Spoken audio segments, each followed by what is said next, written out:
TS TV news కి స్వాగతం. Anantapuram urban నియోజకవర్గంలో భూ బాధితులు ఎవరన్నా వారికి అండగా నిలుస్తారని మాజీ ఎమ్మెల్యే ప్రభాకర్ చౌదరి స్పష్టం చేశారు. ఇవాళ తన కార్యాలయంలో ఆయన మీడియాతో మాట్లాడుతూ ఎన్టీఆర్ జయశతాబ్ది ఉత్సవాలకు పెద్ద ఎత్తున నిర్వహిస్తున్నట్లు తెలిపారు.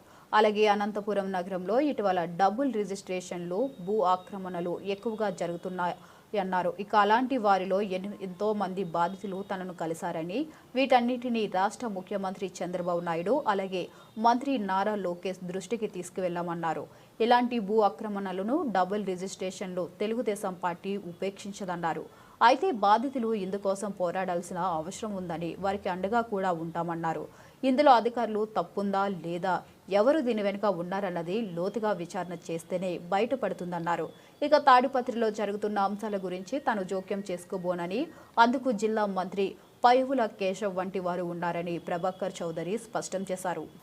2010 ఆగస్టు 21వ తారీఖున రిజిస్టర్ ఆఫ్ సొసైటీ యాక్ట్ కింద నేను అధ్యక్షుడిగాను మిగిలిన కార్యవర్గంతో చేశాం. అందులో కొంతమంది డాక్టర్ కేశన్న గారు, మన వీరాంజనేయులు ఇలాంటి వాళ్ళు చనిపోయారు కాబట్టి వాళ్ళ స్థానంలో ఆ రోజు ఎన్టీఆర్ గారితో సాన్నిహితమైనటువంటి వ్యక్తులు అంటే హిందూపూర్ అంజనప్ప, అదేవిధంగా సింగనమల జిలాని గారు, శివశంకర్ శెట్టూరు, అదేవిధంగా ధర్మవరం శ్యామలరావు గారు, ఇలాంటి వాళ్ళందరినీ కూడా కొంతమందిని అంటే రామారావు కాలంలో ఆయన గుర్తుపట్టేటువంటి పరిస్థితిలో ఉన్నటువంటి వ్యక్తులను కూడా తీసుకొని వచ్చి ఈ ఎన్టీఆర్ యానివర్సరీ సెలబ్రేషన్స్ కమిటీలో వేయడం జరుగుతోంది. దాన్ని పూర్తి చేశాం.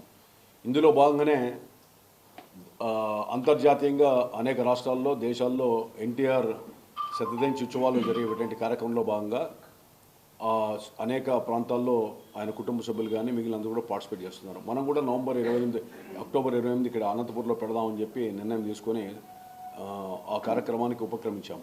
కాకపోతే నందమూరి తారక రామారావు కుటుంబ సభ్యుడు రామకృష్ణ గారు కానీ లేదా పురంధేశ్వర మిగిలిన అంతా కూడా కుటుంబ సభ్యులు ఎవరైతే ఉన్నారో వాళ్ళందరూ కూడా విదేశీ పర్యటనలో ఉన్న మూలాన ఈ యొక్క కార్యక్రమాన్ని అదేవిధంగా కొంతమంది డైరెక్టర్లు కూడా అడిగాను. కొంత ఆ తేదీ అందుబాటులో లేదనేటువంటి అభిప్రాయంతో పెద్ద ఎత్తున ఈ కార్యక్రమం నిర్వహించాలి కాబట్టి అది ఒక నెల రోజులు ఆ యొక్క కార్యక్రమాన్ని వాయిదా వేసుకుంటున్నాం.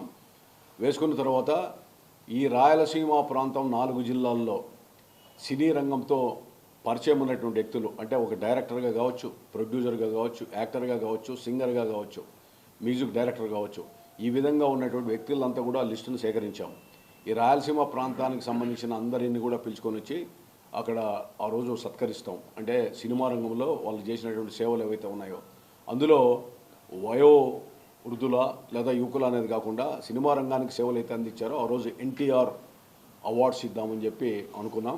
ఈ celebration NTR anniversary celebration committee society ద్వారా ఇది ఒక నెల రోజుల తర్వాత డేట్ ఖరారు చేసి పెద్ద ఎత్తున అనంతపురం జిల్లానే కాదు 4 జిల్లాలకు సంబంధించినటువంటి కార్యక్రమంగా దీన్ని ఏర్పాటు చేస్తున్నాం. అదేవిధంగా ఈ యొక్క శతజయంతి ఉత్సవాల్లో చురుగ్గా పాల్గొన్న జనార్దన్ గారు అందరితో కూడా మాట్లాడాను. వాళ్ళు కూడా కొంత ఆ డేట్లో అనుకూలత లేని సందర్భంలో అందులో నెల రోజులుగా నేను కూడా ఆరోగ్యరీత్యా ఈ వైరల్ ఇన్ఫెక్షన్ ఫీవర్ వల్ల కూడా దీని మీద ఉపక్రమించలేకపోయాం.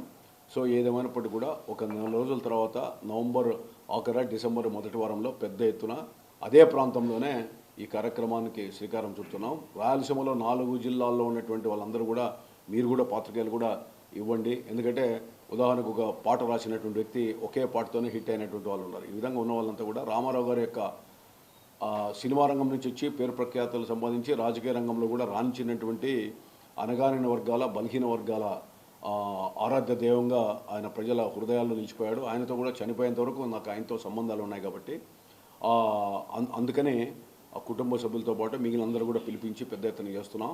ఆ రోజు ఒక రోజంతా ఆ కార్యక్రమాన్ని పెట్టాలని చెప్పి అనుకున్నాం. ఈ ఎన్టీఆర్ అవార్డ్స్ ఏవైతే ఉన్నాయో ఈ సొసైటీ ద్వారా ఇవ్వడానికి ఈ 4 జిల్లాల్లో సేవలు అందించిన వ్యక్తులు ఎవరైనా ఉంటే వాళ్ళందరూ కూడా మీరు కూడా లిస్ట్ ఇవ్వండి పాత్రికేయుల ద్వారా. ఈ కార్యక్రమంలో అందరూ కూడా భాగస్వాములు కావాలని చెప్పి కూడా నేను పిలుపునిస్తున్నా. మరిన్ని వీడియోలు విశేషాల కోసం మా ఛానల్ను షేర్ చేయండి మరియు సబ్స్క్రైబ్ చేయండి. అలాగే పక్కనే ఉన్న బెల్ బటన్ని కూడా టచ్ చేయండి.